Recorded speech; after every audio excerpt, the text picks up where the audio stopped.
Thanks, Rachel. Jeff Harrison from the School of Pharmacy in Auckland. I just want to pick up on Tim's point about not understanding technology, and it's not an attack on you, Tim, but what we all know that one of the big barriers to implementation, and it was talked about in the action plan, was about technology supporting the implementation of new models of care. Has there been any discussion about infrastructure and infrastructure to support the rollout of new services, some of which we may not have designed yet, but I know it's been a challenge for general practice, and it's going to be a challenge for us. So where are we at with supporting technologies? Do you have a particular one in mind, or should we go back to a shared health record or something like that? There's a whole range of them, but yeah, telehealth, shared health records, even electronic transmission of prescriptions sometime in the next century would be nice. You know, so we're relying on the sector to innovate, and because they're not in the room, I'm going to talk about them. But the practice management system people are not innovating. You know, they have an investment in the status quo, in a sense. So, as I come from the South Island,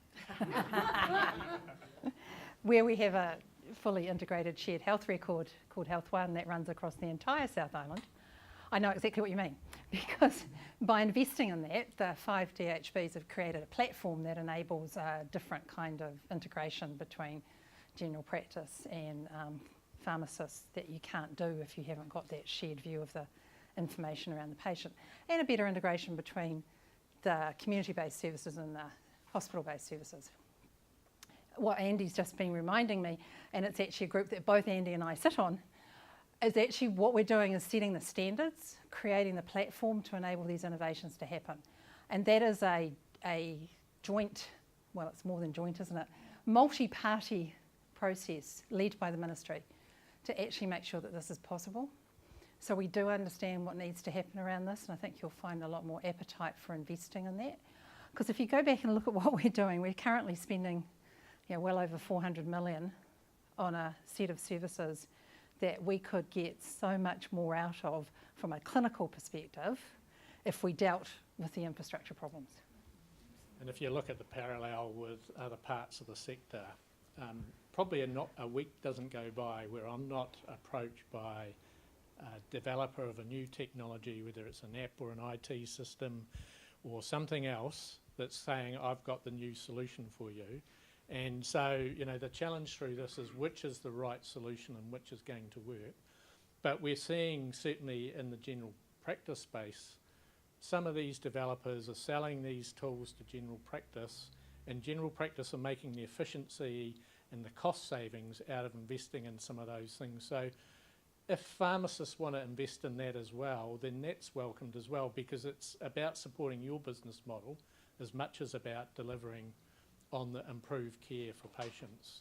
And sometimes, at the moment, I'm partnering up with a whole bunch of people in the sector, with an IT developer, and we're busy piloting a particular app in a space at the moment, and it's a joint development and joint funded approach.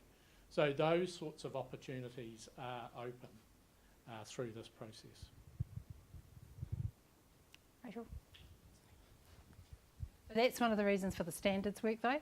So what the ministry is really clear is it needs to create the standards so that we're all operating to the same standards and we can have genuine interoperability between the various pieces of the puzzle. I would say that approach does require a collaborative approach with the whole of the sector as well, and especially with general practice, we've found it's up to all of us to invest something in these things, and that's challenging, which goes back to Tim's point is, we need to be talking about this stuff and having a platform to work on so we can all agree where we need to invest to get the outcomes that we want. Because if you rely on the ministry or the DHBs or the sector to do it by themselves, then I think past history shows that we fail.